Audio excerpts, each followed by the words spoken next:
I'm looking at this screen here, and it's hard for me to really fathom 2023. Like, I'm going to reveal my age a little bit, but I remember, being a kid, and the year 2000 was going to be the future, like the Jetsons, right? I mean, I remember Prince. We're going to party like it's 1999.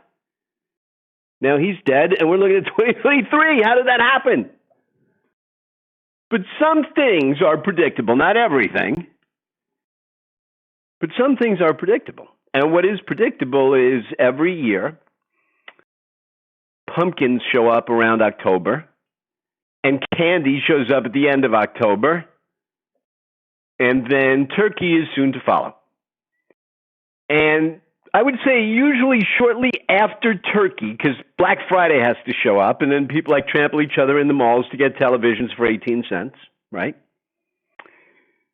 And then it's Christmas music and sleigh bells. And it just goes. So I've watched this over the years again and again and again and again and again. Now, there was a time years ago where I worked predominantly with athletes. And if you think that the people around you are high stress, try working with physique athletes around the holidays. Because temptation is everywhere. And if they're preparing for a show in 8 weeks or 12 weeks, they've got to be super disciplined. So if they see a candy cane or a cookie, they lose it. And it was then that I started to conceptualize this idea that rather than trying to live a Spartan lifestyle, rather than trying to give up all of the things you love and avoiding all temptation, what if we could prepare the body so that we can indulge? And out of that came this Thanksgiving pre-tox. Thanksgiving is supposed to have something to do with pilgrims, but it seems to me that it has more to do with football and gluttony. It just appears to be more connected to gluttony. And we get excited about it. You walk in the house and you smell stuff, whether it's stuffing or apple pie. And all of that contributes to indulgence and abandonment of willpower. So let me just get an amen. Is anything that I'm saying ringing true? Any of you guys connected with this? Are you kind of feeling that, yeah, the holidays coming, I love the holidays, but man, I know I'm going to gain weight? And here's what else I know. I know marketing budgets of some of the drug companies, some of the supplement companies, and some of the diet centers. I share that with my consulting group. And what I know is tens of millions of dollars are earmarked for January. Because come January, everybody thinks that now they're going to completely change their life. I'm going to give up all the things I love to eat. I'm not going to drink at all anymore. Maybe half a beer on Sunday, maybe. And I'm not going to eat any more nachos. Nope, never again. And I'm going to run 6 miles a day. And I'm going to go to the gym. And that lasts usually until about January 14th. Because I know, I've owned gyms, I manage gyms, I work out at gyms, I see. Like January 15th, the same people who were there October 8th are there. Everyone else went away. They showed up with their brand new outfits and their new running shoes that they got, their weightlifting gloves and their TRX. They bring it to the gym because these were all holiday gifts. And then they somehow disappear. So I'm going to help Andrea and the rest of you navigate these next 6 weeks. But I want you to realize that I'm giving you a power here.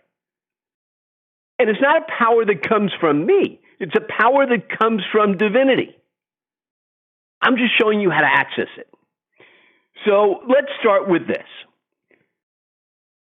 The gut is not the prime factor in gluttony-induced fat gain.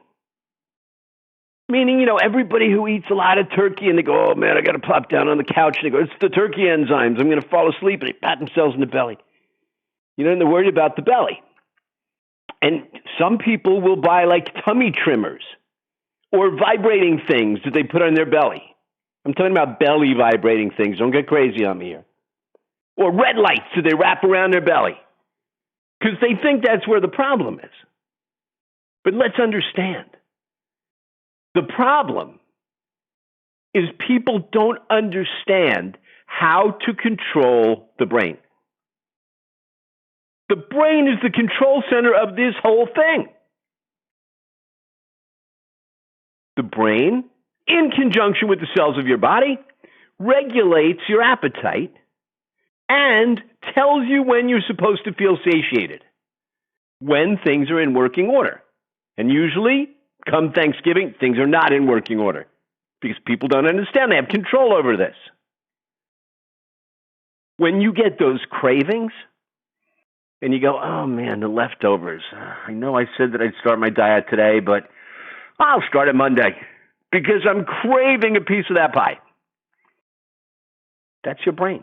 Now, your brain's doing it for a very good reason. It actually thinks it's helping you. But let's understand, those cravings aren't coming from the gut. The cravings are coming from the brain. And if you think of the brain as a system with a lot of movement, and you think of all of the circuitry of the brain as highways with traffic, if you suffered brain fog at any level, if you go, I walk in the room and I forget why I walked in the room. I'm looking all over for my keys and they're in my hand, right? If you've had that, you know that your brain sometimes seems to get a little sluggish or clogged. You want to kind of shake out the cobwebs. But also, when your brain gets clogged or sluggish, it leans toward laziness related to metabolism. So it's the brain that we have to understand if we're going to gain control of this out-of-control holiday gluttony. And thankfully, there's a system that I would guess most of you never heard of. In fact, it's recently discovered. And you've heard of the lymphatic system, right? You know that it clears waste. But you've likely never heard of the glymphatic system, but it's very real. The glymphatic system is a waste removal system that works through neural vessels to eliminate things that block brain activity, like toxins, buildup of proteins, and stale metabolites that should have been sent away, but they're just hanging out, blocking neural pathways. So if we want to optimize metabolism and we want to get things in working order, it would be a tremendous plus if we learn to activate the glymphatic system, and we will. Stay with me. The brain also determines your autonomic state, meaning it decides whether you should be in adrenal overload, adrenal stress, fight or flight, or recovery, homeostasis. And that's a really important decision. Because if you move into a state of chronic adrenal stress, then the brain is directing activity, specifically in the endocrine system, that promotes fat storage and limits metabolism. So, before I introduce the specifics of the Thanksgiving pre-tox, which is a method of eating and exercising and moving in the days before Thanksgiving so that your body will actually enjoy and benefit from everything you eat on Thanksgiving, I want you to understand the mechanism that sends you out of control. And to do that, I'm going to go back to explaining Hans Selye's explanation of the stress response, what he called the general adaptation theory. And anybody who's a psychologist, psychiatrist, a fitness professional, you've all learned this. But let's understand it in its simplest form. When you feel stress because there's something that's threatening your comfort, whether it is a bear at your window or a text that you don't like, or an email that makes you upset, or a bill that shows up in your mailbox, most people are conditioned to move into what we would call an alarm state. Now, back in the days where we didn't have cell phones and texts and emails, that alarm state was probably more reserved for if you're being chased by a wild animal or a bad guy or an enemy. But now, it's so common. I mean, so many people are on SSRIs, selective serotonin reuptake inhibitors, Lexapro, Prozac. Why? Because the stress response is so perpetually chronic that they feel that they need a drug to stop it. Because they move into this alarm state and their brain is not working optimally to serve their metabolic needs. Now, the autonomic nervous system has two parts: the sympathetic nervous system, which is the fight or flight, and then the parasympathetic system, which is like a parachute that brings you back through a state of recovery. And in a state of recovery, we heal, and metabolism is optimized. When we're in sympathetic state, we're compromised. We're set up to run or fight, but the text doesn't make you run or fight. Ariel points out this could happen from a perceived and irrational threat from past experiences. Sometimes it's just a thought. Or as Mark points out, a trigger. You know, something shows up, somebody walks by with a fragrance or reminds you of somebody you didn't like. You go, ugh. You don't even know why it's happening. A song comes on. You go, why am I all of a sudden in a bad mood? So when you go into this alarm state because something triggers you, your adrenal glands start to crank out specific hormones. And you become hyper alert. And your blood pressure goes up, your heart starts beating faster, and you start taking deeper breaths and breathing faster. Now, immediately, the parasympathetic system wants to calm you down. It senses what's happening. It's like, come on. You don't want to be out of control. We're going to bring things down. We're going to bring you back to a healing state, a state of homeostasis. But if the alarm state is keeping things amplified, we have resistance. The parasympathetic system is trying to do its thing, but it can't. And then finally, if you overcome the challenge, if you defeat the wild animal, if you suddenly laugh at the text that upset you, if you hear a different song that makes you happy, now you move into a state of recovery. But here's the challenge. If you don't calm down those adrenals, if you keep looping and you stay stressed and you stay agitated and you worry and you create a neural loop and you keep thinking these thoughts, then the parasympathetic system cannot penetrate this anxiety. And you go into a state of overload, a state of exhaustion. And that's what leads to chronic disease. Now, that's not what most doctors in allopathic medicine will tell you. They'll look at your symptoms and throw a drug at them. But the truth is, most people who are struggling with any level of chronic disease can move back toward health very quickly if they can just get out of that overload state and into a state of healing, into a state of recovery. So what is driving this? The brain. Now, we're coming to this place where it's, for most people, a food orgy, right? I mean, it's a lot of food. Really a lot more than you'd normally eat. And if you stop and think about it, isn't it amazing how much food you can consume on Thanksgiving? But that comes with its own level of stress. It comes with its own level of worry. Because if you do struggle with your weight and you're enjoying this meal, you're also creating these little worry signals.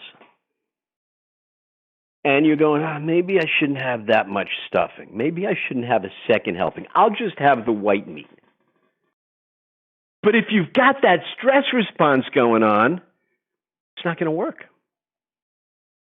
If your brain is not in line with your metabolism and recovery, then even a little bit of stress over the meal is going to create a state of fat storage. Now, the limbic system is part of the brain that regulates, controls, stimulates emotion. And the limbic system creates and responds to a very heavy and burdensome emotion after the Thanksgiving gluttony. What is that emotion? Can you guess?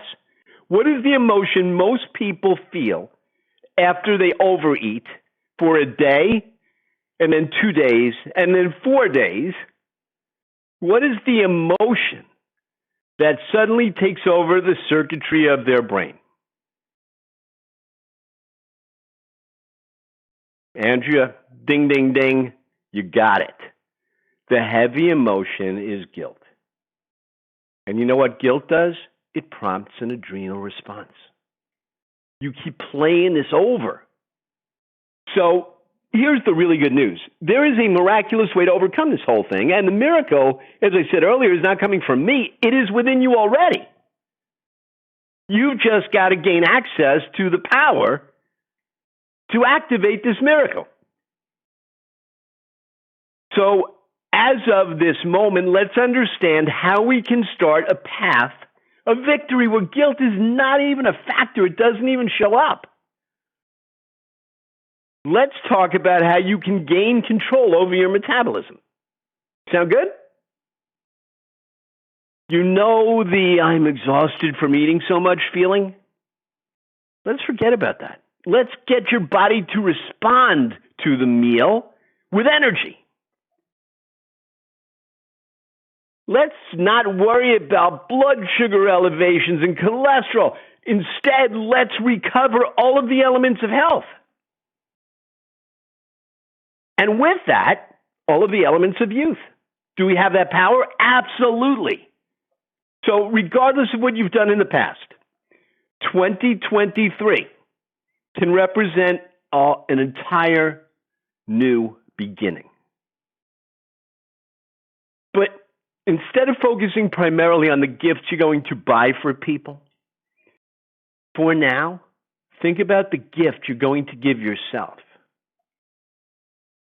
The best gift that you can give yourself is freedom. Whatever happened in the past will continue to plague you if you keep running those same programs. So gift yourself with freedom from those programs. Let's destroy those old ingrained limiting beliefs that have led you to this failed New Year's resolution again and again and again and again.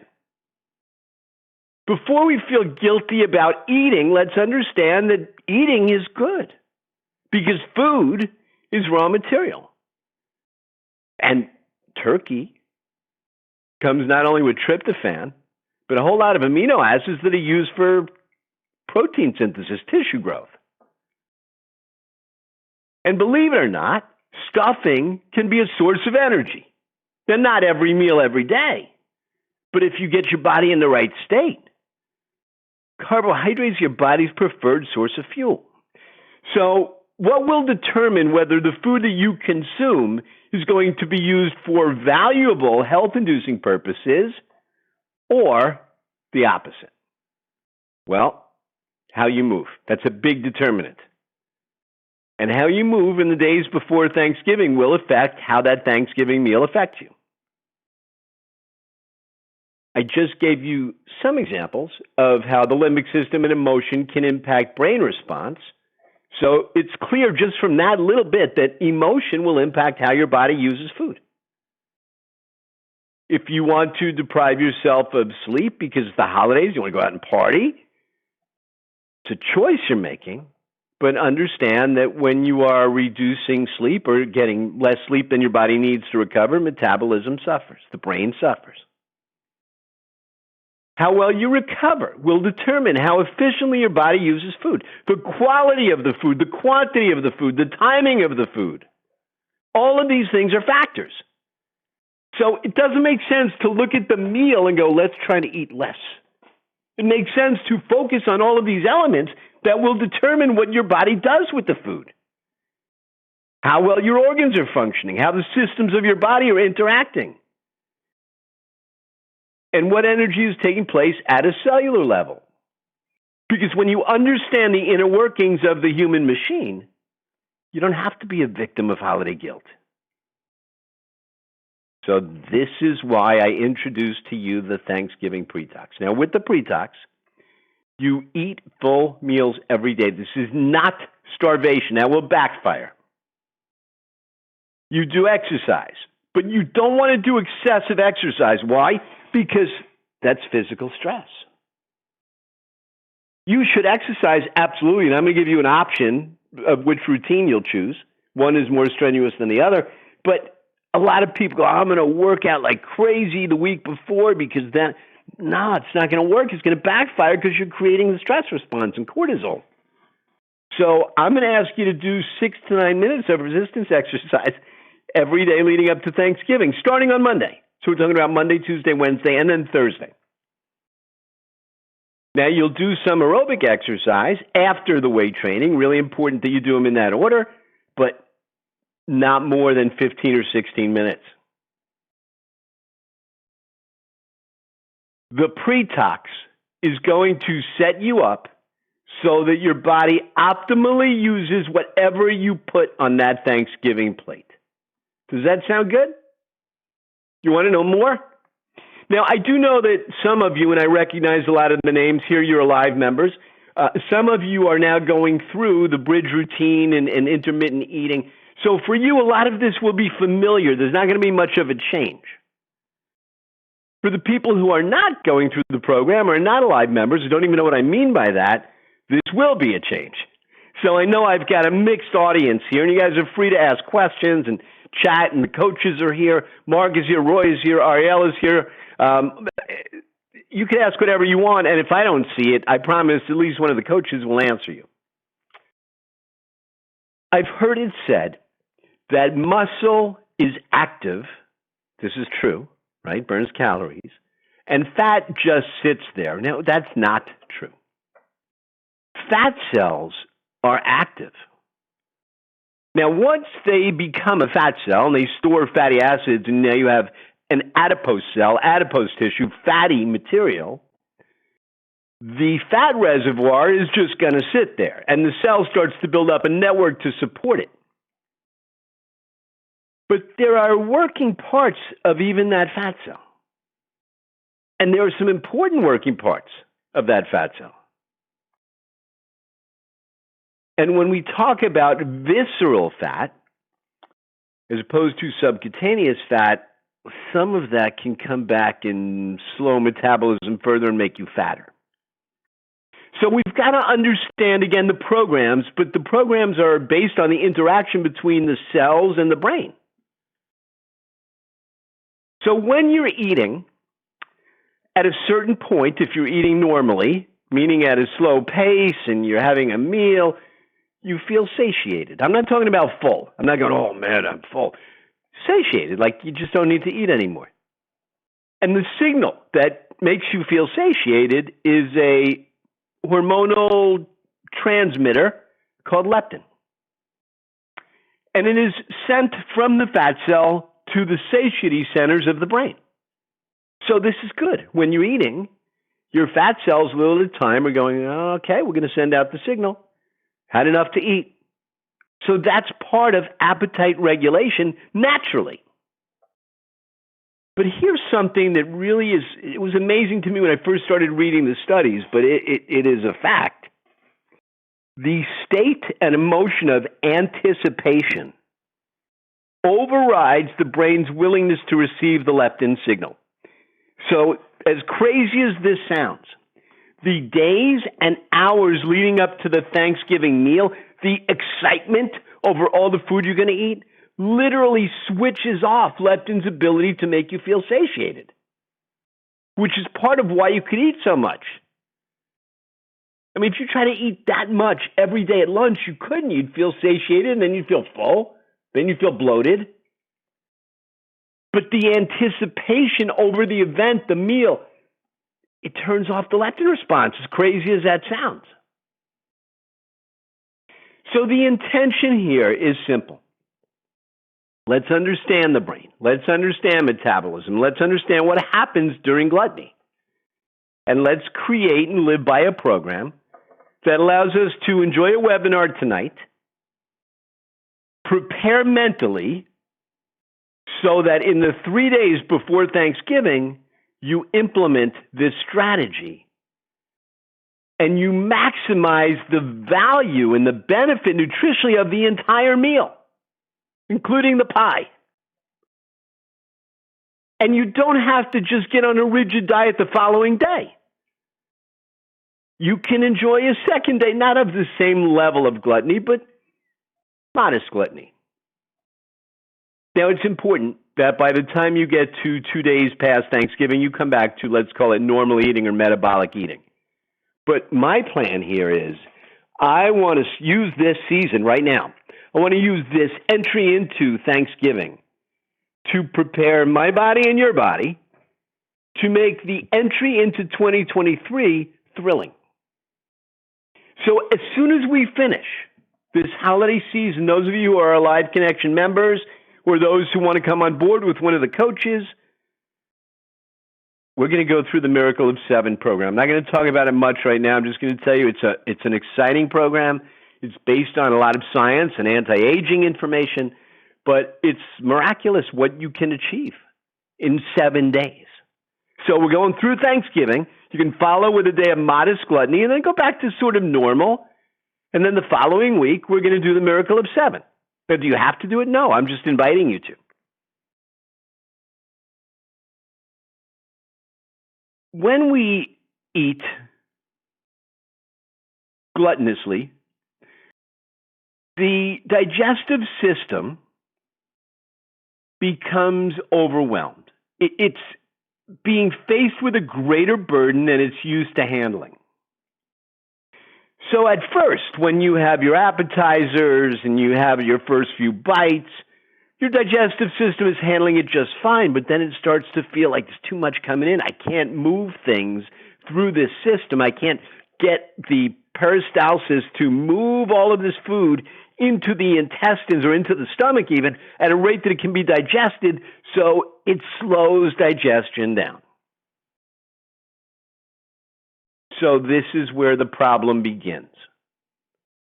Now, because things are moving very slowly, when you get to a place where your brain senses, you know what, just took in enough nutrients to meet all of my metabolic demands right now, this mechanism kicks in that says, let's store some fuel. Let's hold on to this. It's moving slowly.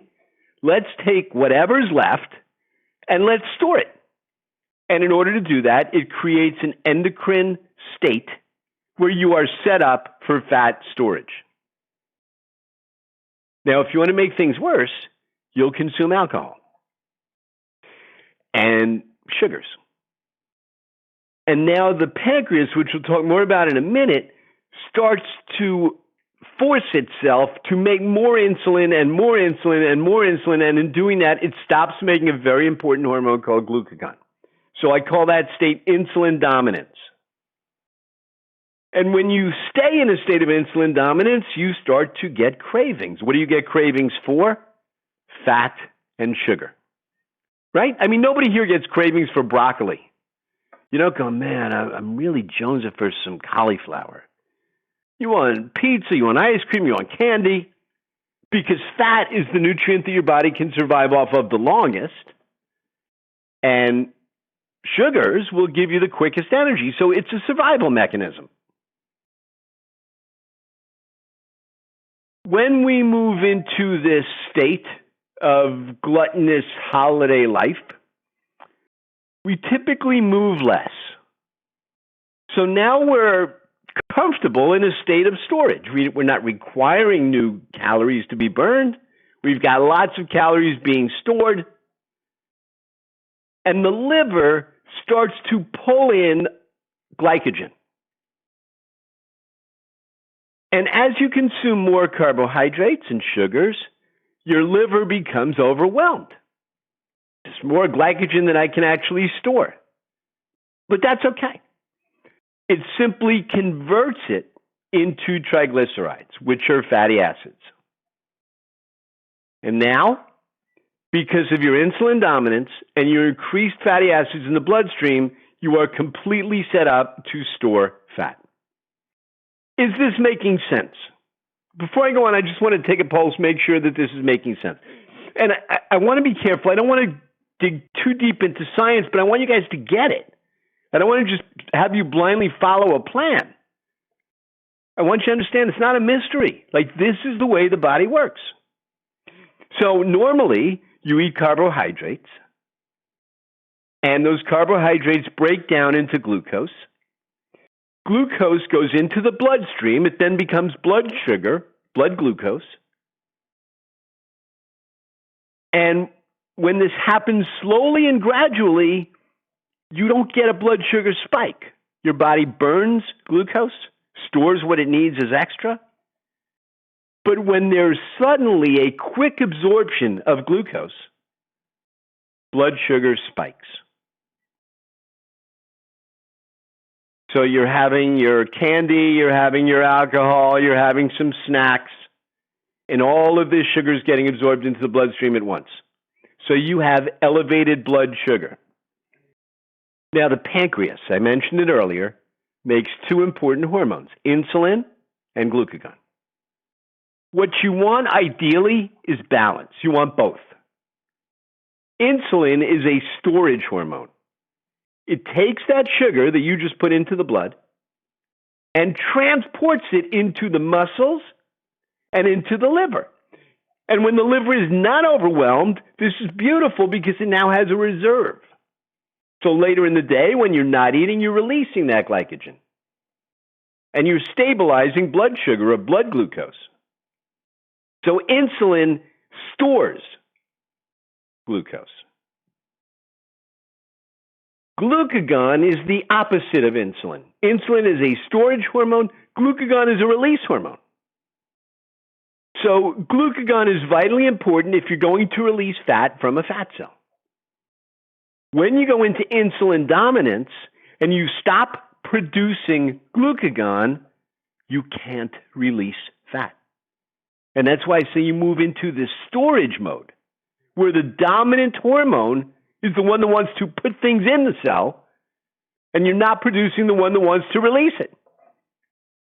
So the body is in storage mode.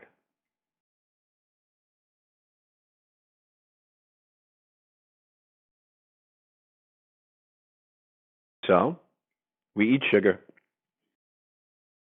Then we eat nutrients. We slow digestion down. We have elevated blood sugar. Insulin is dominant. We're now in storage mode. And when the muscles don't have enough space to store all of the additional sugar that's coming in, we start to produce a whole lot of storable fat. It is a perfect storm. So normally, if you do whatever you do, you don't follow a pre-tox strategy, when you come to Thanksgiving, you're seeing what happens. It's inevitable. Yes, people do actually get fatter. So the pre-tox strategy says don't overwhelm the muscles, don't overwhelm the liver, don't go into insulin dominance. Let's keep those hormones in balance. Because if we keep those hormones in balance, insulin stores sugar from a meal, and then it's released when you need the fuel. So glucagon stays active, and you can also release fat. So the way it works in a healthy metabolism is you eat a meal, and in the meal you have, we'll call them good carbohydrates, meaning not simple sugars. Potatoes, sweet potato, brown rice, some fruit, vegetables. And we eat those good carbs. Our body stores some in the muscles and in the liver. We're moving, we're burning calories. Blood glucose is used for energy. So now we release slowly glycogen to keep blood sugar stable. We work out. Exercise burns more glucose. Thus, we're storing less glycogen because we just burned it up. So we simply eat some carbs in our next meal. So this is balance. This is a healthy metabolism. This is the way it should work. Now, if we want to create a state where we're going to start to burn more of this glucose, more of the stored glycogen so it's released, then we've got to follow a program that leads to a condition that I've named mitochondrial hunger. The mitochondria are the power centers of the cell. And that's where fuel is burned. That's where glucose is burned. That's where fat is burned.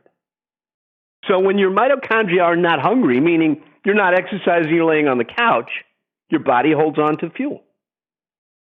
But if we can create mitochondria that go, I want more fuel, I want more fuel, I want more fuel, they're going to consume glucose and fat. So we've got to create that mitochondrial hunger. How do we do it? Two ways. We keep glycogen stores low, and we exercise so the body wants for more fuel. And then it starts to release and burn fat. So this entire pre-tox is designed to do precisely that. Now that you understand the science, the application is relatively simple. We're going to go through 3 to 4 days of intermittent. Now, I like to call it intermittent eating, but you probably, if you're not familiar with my circadian nutrition plan, know it as intermittent fasting. For 3 to 4 days. The fourth is including Thursday. So you start this on Monday. You go Monday, Tuesday, Wednesday, and then early in the day on Thursday. You're going to limit your feedings, your actual meal consumption, to a window. Now, for the first 3 days, you're going to have a green smoothie, and I'm going to tell you what to put in it, that will work to create activity in the digestive tract, not overwhelm, but activity that literally detoxifies the gut, makes it more equipped to handle the overwhelm. So for 3 days, you're going to have a green smoothie. Now, you'll notice if you're looking at your screen, it's better without fruit. Some people can't handle the taste. They go, ugh. So we can make it taste better with fruit. But if you're really looking for optimal, you'll skip the fruit because fruits they contain sugars. So 3 to 4 days of this intermittent eating plan, getting the digestive tract to move. That's what I mean by smooth muscle contraction. Consuming a green smoothie once a day for cleansing.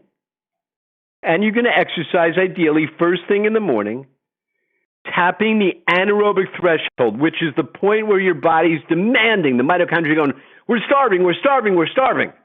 And your body's rushing to send them glucose. And then in the hours that follow, you start to release and burn fat. So I'm going to break it down into a series of very simple steps. The first step is this. Beginning Monday, you wake up and you take an organic lemon. Now, in order to do this, you're going to have to buy organic lemon sometime before Monday. And yes, it has to be organic.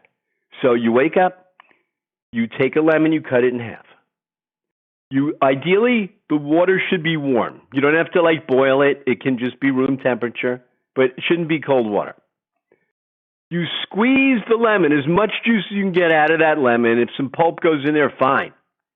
Into the water. You take a little pinch of cayenne pepper and put it in there, and you drink it. First thing in the morning. This is not your breakfast. This is a metabolic nutritional hack. This makes your brain and digestive tract, or your gut mind, think that you just put in a meal. So you go into peristalsis, where your smooth muscle is working, thinking there's a meal in there, but there's not. So it's literally cleansing the lining of the gut and burning calories. I encourage you to take a pinch of sea salt either before or immediately after you have the lemon water. Don't put it in there. It'll make it taste terrible. But a little pinch of sea salt just to make sure you get adequate sodium, which is an electrolyte. All right, so far this is simple, right? You can do that. Now, you don't eat anything until noon. And I said it's not going to involve starvation, and it's not. And for those of you who are following intermittent eating, you know that what I'm about to say is true. You're not going to get hungry.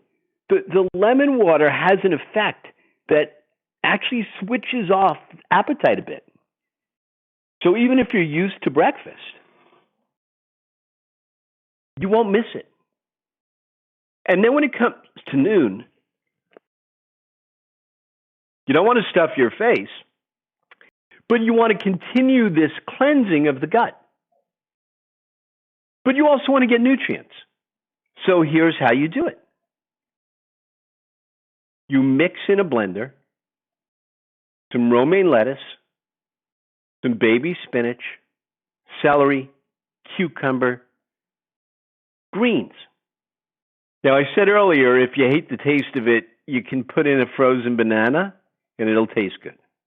And it's not going to throw things off completely. It's better if you do without the fruit, but if you need some apple or pear for taste, organic, you can.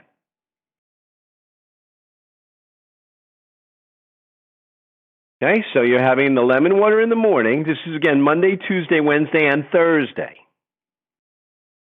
12 o'clock, you're having the green smoothie. Now, I'll make this available to you. So here's the recipe. Really simple. But you're going to have to go shopping and buy these items. It's right here. And it should all be organic. Romaine lettuce, celery. Cilantro is an option. There are some health benefits to it. There's some detox benefits to it, but I know some people hate it. So if you hate it, you don't need it. If you don't hate it, include it. Sandra thought that you add sea salt to the warm lemon water and cayenne pepper. You can. It's all going to the same place. For me, I like the taste of the lemon water with that little bit of cayenne. I don't know if you guys do, but I do. And when you put salt in there, it just tastes bad. So if you like it, you could put the sea salt in the lemon water. But I find it better just put a little bit on my tongue. All right. So far, doable. Am I right? Now we get to the eating part. So step 1, lemon water. Step 2, green smoothie. Nutritional step 3, you're going to eat.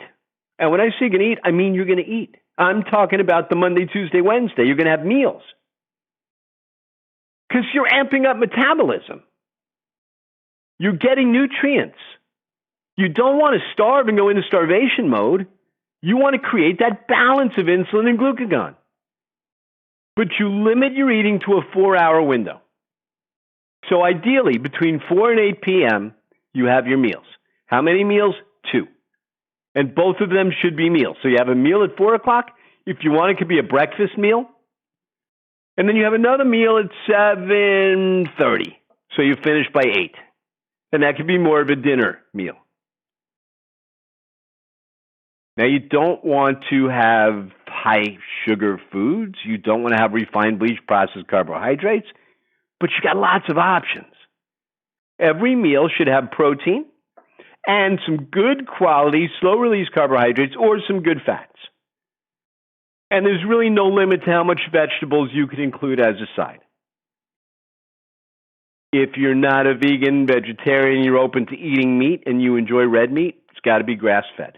Tremendous difference between grass-fed and conventionally raised beef.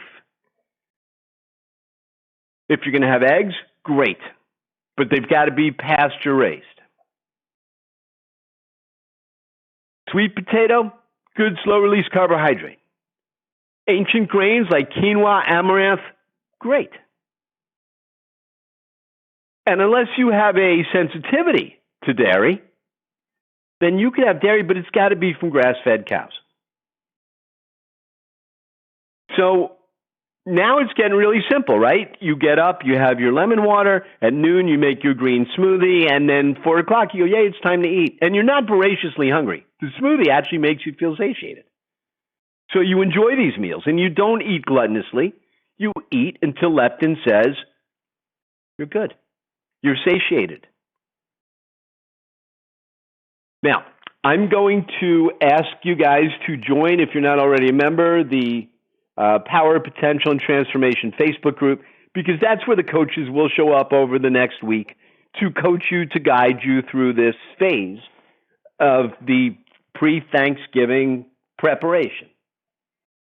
So a lot of what I'm covering here, you could ask specific questions, you get specific answers. But I just want to show you, when I say you're going to eat, I mean you're going to eat. These are not the only meal options. This is just some. Whole egg omelet, grass-fed cheese, onion salsa, sliced avocado. That'll be a good meal. Grilled grass-fed sirloin, baked sweet potato, mixed green salad. I'm talking about meals. And this is in the days before Thanksgiving. You're conditioning your body to handle the Thanksgiving meal really well. You don't want to come off starvation and then go into gluttony. You want to boost metabolism. You want your body to welcome the nutrients. But you also want to go into low glycogen state, so your body wants for the meal. Now, I'm giving you some gifts. When we finish here, you're going to get to a survey. It's really simple. I think it's 3 questions. I would really, really appreciate it if you answer them. It helps me help you.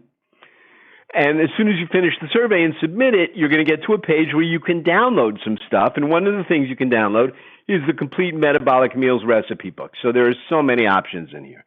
Also, if you don't know the coaches that work with me, you're going to get to know Tammy Lang. She's amazing. You join her in her kitchen. She is, I don't know what, I want to call her a gourmet chef, but really she's just somebody who's gifted in taking food and turning it into metabolic marvels. So she often prepares things out of my Metabolic Meals book, but she does it with her own flair.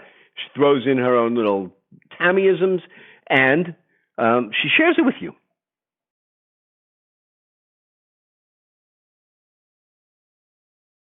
So if you don't know Tammy, you'll meet her. All right, so the food part, we're done. Is it doable? Yes, Lauren, you can have coffee. I just saw your question. Is it doable? Just give me a yes, it's doable, or a no, it's not doable. Those are the only 2 options. Yes, it's doable, or no, not doable. Yes, yes, yes. Yes, yes, yes. All right, good. Now we get to the exercise part. Here's what gets interesting, because I know a lot of people think more is better. Not in this case.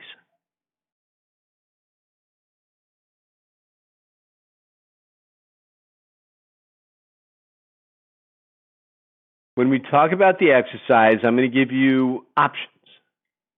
For those of you who are live members and you know my language and my lexicon, I'm going to give you the workout for the chrysalis.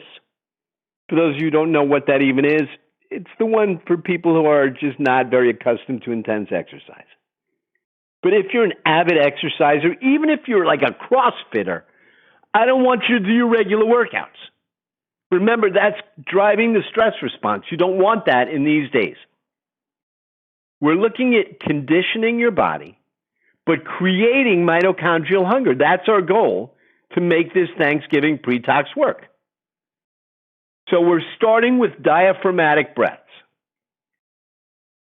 These are slow breaths where you first fill the space in the lower lungs using the diaphragm, which many people don't, especially if you sit at a desk or work in an office. You forgot about your diaphragm. Not consciously. You used it when you were a baby. But you just stopped and you went to what I call survival breathing, where you breathe just enough to stay alive. But when we engage the diaphragm, it actually connects with the parasympathetic recovery system and brings more oxygen into the body, which feeds the brain, which allows you to focus better, increases cognition, enhances recovery, reduces resting heart rate, which reduces the stress response, improves circulation, encourages metabolic efficiency. I mean, look at all of the benefits of starting your day with 3 deep diaphragmatic breaths. Then we run 15 miles, right, Phil? No. Then you just go into 4 very simple poses. And I'm sure the coaches will demonstrate these. Child's pose, you hold it 15 seconds. You go into an upward facing dog, you hold it 15 seconds. You suspend yourself 6 inches above the ground with a 6-inch push-up if you can. And then you go into a downward facing dog. And then The routine is made up of 3 bio movements. I call them bio movements because they're the movements we use in the real world, biologically, biomechanically. Most of human movement is a squat, a push, and a pull. So we're going to exercise the body the way the body is called upon to move, and we're going to do it in a way that it creates mitochondrial hunger. So we have 3 movements, a squat, a push, and a pull. And you can choose any variation of a squat, any variation of a push, any variation of a pull. But the goal here is mitochondrial hunger. So we need a lot of muscle contraction in a short period of time. We're not trying in these 3 or 4 days to win a bodybuilding show. We're trying to create mitochondrial hunger so our body will use that Thanksgiving meal optimally. So here's the simplicity of this highly effective pre-tox routine. Squat, 12 reps at a challenging pace. Pause, but if you're using dumbbells, don't put the dumbbells down. If you have a bar across your back, don't put the bar down. Pause until you can do another 12, until you feel that you can do another 12, and then do another 12, and then pause, and then do another 12, and set a timer for 2 minutes, and you keep doing this until the 2 minutes are up. That's it for the squats. Now, lots of muscle contraction. Mitochondria going, give us fuel, give us fuel, give us fuel, burning glycogen like crazy, asking for fat. Now you go to your push. You could do this as a chest press with dumbbells. You could do push-ups. You could use a TRX. 12 reps. Pause. And they should be 12 challenging reps. Like if you can use 40 or 50-pound dumbbells on a chest press, don't do this with 10-pounders. Challenge yourself, 12 reps, and then you just stay there, pause, breathe, go, okay, I can get another 12. And even if you can't, you shoot for 12, you get 10, pause. And you stay with this for a full 2 minutes. And you're surprised at this point how exhaustive that is, because you're looking at it going, this is silly, 2 minutes and 2 minutes. I'm telling you, you'll be surprised, because you're increasing blood flow. Now you go to your pull. And there's an element of what's called peripheral heart action training, where suddenly the blood is brought to one area, and then unexpectedly to your brain, it's brought to another area. So now you do your pull. This could be a pull down. This could be chin-ups, TRX, 12 reps, pause, 12 reps, pause for a full 2 minutes. That's the routine. Simple? Yes. Now, if a part of your mind is going, it's not enough, then you didn't listen to everything I was saying. Because I'm telling you this, it's enough. For the pre-tox, not forever. I'm not promising it's the only routine you'll ever need, but for the benefit of maximizing that Thanksgiving meal, you do this routine first thing in the morning. Now, another thing I didn't mention that you want to do is they're called lymphatic twists. You twist back and forth and you punch yourself in the lower back. That activates the lymphatic system. I'm going to get to the glymphatic system in a moment. Don't confuse the two. Now, you'll notice there's an aerobic segment. We're not going to talk about that yet because I want to talk to the people who are more accustomed to intensive training. If you typically work out super hard, you're looking at that routine, you're going, Phil, no, I'm not going to do this. So here's a routine you'll do. We'll call it the power routine. It's based on supersets. And in each workout, you're going to do 3 timed supersets. Now, you'll notice I gave you 4. There's an A, B, C, and D. So the first day, you're going to do A, B, and C. The second day, you can do B, C, and D. So only 3 on any given day, but you could rotate through all 4. There are a total of 4 pairs of movements. For each movement, you'll do 15 reps, but then with no rest, you go right to the second movement for 15 reps. And then you pause. And as soon as you feel ready, you repeat the superset. 15 reps, then you pause. And you're going to do this for 3 minutes. It's far more exhaustive than the routine I just laid out with the bio movements. But conceptually, it's the same. So, 4 different supersets, any given workout, you're going to choose 3. So here's a combination, 2 movements, a ball squat where the ball is between your low back and the wall. You're squatting, holding dumbbells, standing up, squatting, 15 reps. When you get to your 15th rep, you hold your legs steady with the knees at about a 90-degree angle, and now you go to a front raise with those dumbbells. 15 reps. And then you pause. And as soon as you feel ready, you don't walk away from the ball. You squat 15 times. And then you do your 15 front raises. And you pause. And your quads are starting to burn. You don't think so right now, but trust me. And your glutes are starting to become fatigued. And you're going to do another 15. Now, the only thing you might want to do in this 3 minutes is at a certain point, if you need to, switch to lighter dumbbells. So you might want to have them ready. So that's your first part. Then you're doing conceptually the same thing, but you're doing a chest press on a stability ball, switching to a pullover. So your body's staying in place. Your core is engaged. 15 reps of the chest press, 15 reps of the pullover. For this combination, you might want to have somebody standing with you, and they'll take the dumbbells and hand you a medicine ball. Or you can just use the same weight for both. And you're going to continue this for 3 minutes. The third combination, a row and a rear deltoid extension, where rather than pulling back, you're bringing your arms out to the side, pivoting around the shoulder joint. 15 reps, pause, 15 reps, 15, until 3 minutes are up. And the fourth one, which you won't do all four in the same day, abdominal ball pass off. It moves from your hands to your feet, touches the ground, comes back up, you pass it off to your hands. Superset with Supermans or bird dogs. You'll continue this for 3 minutes. That's the routine. That's it. So now you'll choose. You'll either do the bio movements or you'll do the more advanced routine. Which one will you do? I'm asking right now. And you don't get a badge for doing the harder one. You're going to do the one that is most appropriate for you. So I'm asking, supersets or advanced? Which one?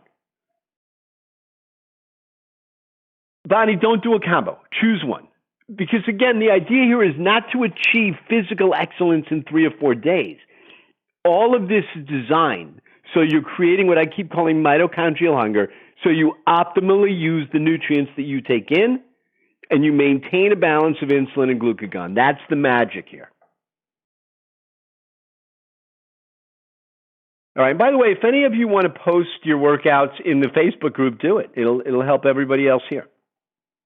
All right, good. So you'll choose. I see some of you are saying bio movement, some of you are saying advanced. Perfect. You're going to choose the one that's best for you. All right. Now we get to the aerobic exercise part. This is where it gets really interesting. There have been some studies based on observations that in the Middle East, when people would go into bomb shelters and they'd hear the noise outside, they'd curl up into the fetal position. Children, sometimes they're sitting on their parents' lap and they hear the explosion, curl up into the fetal position. Well, it turns out the fetal position is a really good thing to do to improve recovery. It stimulates the parasympathetic system. Now, it doesn't mean you sit in the fetal position all day. But if you go into that position for seconds, it increases activation of that cleansing system of the brain. It allows you to improve cognition and alertness. Why? I can give you hundreds of theories. I don't know. I just know that it's true. So I don't want you to suddenly lay in bed after your workout, but I want you to understand why the fetal squat, is integrated into the program. This is not squats like you're used to. This is literally squatting down, bringing your shoulders forward, so your body is recognizing it's in the fetal position, and as crazy as it sounds, it improves brain function. I believe this is valuable for people who are dealing with dementia and Alzheimer's. That's how significant the benefit of the glymphatic system is. So this is so simple, but there's so much built into it. You start by doing 2 minutes of aerobic exercise. It can be a walk, it can be pedaling a bike, it can be on your treadmill, elliptical, whatever you like to do. 2 minutes at a modest intensity. So when I say a modest intensity, it's 6 on a scale of 1 through 10, 10 being total exhaustion. You should be able to carry on a conversation. You shouldn't be too winded to do that.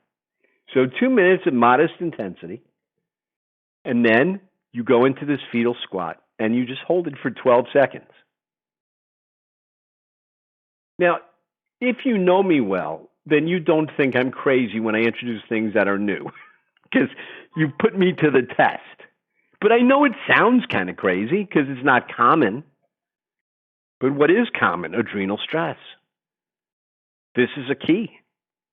So 2 minutes, modest intensity aerobic exercise, increasing blood flow, getting heart rate up, respiration increases, and then you go down into this 12-second fetal squat. And immediately after, you come out of that squat with a jump squat. You propel yourself up into the air. And where normally when you exert, you would exhale, you're doing the opposite here. This is all activating the glymphatic system and stimulating more mitochondrial hunger. Because the mitochondria suddenly feel like there's a demand. So 6 jump squats. You go right into that first squat. You jump as high as you can, squat back down. Jump as high as you can. 6 of them. And then 4 minutes continuing the modest intensity aerobic exercise. And then you just walk around the room, walk around the block, walk around the building until your heart rate is down below 90 beats per minute. So these routines will be downloadable as soon as we finish. You'll take the survey, you'll get access to these routines. Really simple, really valuable. That's the Thanksgiving pre-tox. That's it. 2 separate routines. You'll choose the one that works best for you. Both of these are downloadable. So as soon as we finish, after you take the quick survey, you'll go to this page where you can download the pre-tox guidebook, the routines that I just showed you, and the metabolic meals recipe guide. Also, under that is a link, if you're not already a member, to join for free the Power, Potential, and Transformation Program, where we will do all of the coaching, and this will be posted. You like it? You love it? I hope you do. Quick summary. Beginning Monday, you wake up, you drink your drink with lemon and water. That creates peristalsis. Great. Then you get to noon, you drink your green smoothie. Between 4 and 8, you eat, then you eat again. And if you noticed on that one page where I had the green smoothie, there was something else called golden milk. I don't want to spend any time on that, but if you have interest and you want to ask and you're not yet familiar with it, ask in the group and you'll get lots and lots and lots of feedback. But golden milk is a fantastic way to end the day. It is an anti-inflammatory Ayurvedic ancient remedy. And it's phenomenal. I would also encourage you to spend 10 minutes in gratitude before bed. That's the best way to just stop adrenal stress. Follow the routine that I laid out. To get yourself out of that stress mode, laugh, relax. Hang out with people you like hanging out with. And at the Thanksgiving meal, I don't want you to think, now I did the pre-tox, I'm going to go crazy. Eat mindfully. Don't go, just slowly. Enjoy the meal. And if you don't subject yourself to all this anticipation, your leptin will kick in and you go, okay, I had enough. And if you must consume alcohol, keep it to a minimum. And I know, this is sort of the party season and people like to drink, But that's one of the best ways to sabotage this whole thing is consuming alcohol. And I won't get into all reason why, but if you can minimize it, it's best. You know, people ask me questions like, is it better to have white drink? Is it better to have vodka? Is it better to have wine? It's better to not have any alcohol at all. But if you do, then keep it to a minimum. And if you're asking me what are the worst drinks, which people often ask when I'm like on media interviews, they go, what's the worst? I like a margarita with a lot of sugar. Like that's sugar and alcohol, and it's going to affect digestion. It's going to affect your brain. So if you can have a margarita-free Thanksgiving, great. All right, Ariel, you wanted me to mention that you're going to be doing a meditation, correct? So that will be available to everybody in the Power Potential Transformation Facebook group.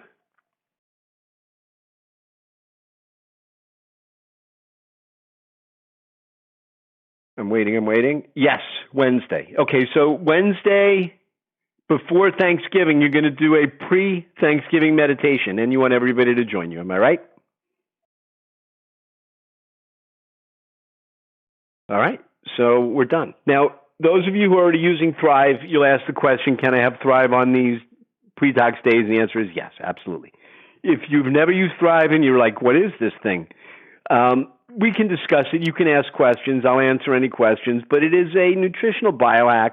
It is a tremendous product that combines prebiotics, probiotics, enzymes, all things that are valuable through any time, but more so during a pre-tox time or during the holiday season. And in fact, that same company makes a detox. And if you've never done a detox with the Thrive product, this would be a good time to do it. So I'm not going to push it. I'm just going to mention it. And if you guys want to ask questions, that Facebook group will become an open discussion board from now through Thanksgiving. All right, stay connected. Remember, when we finish Thanksgiving, you're going to enjoy a few days of just doing whatever you feel like. Don't make it 4 days of gluttony. Make it one, and then a modest day of gluttony the following day. Weekend, get back to some semblance of normal. And then Monday, we're going to have another live webinar. And we will, by the way, there will be a webinar Monday where we're starting the pre-tox. So you can start it Monday morning, and then we'll kind of do an update Monday night.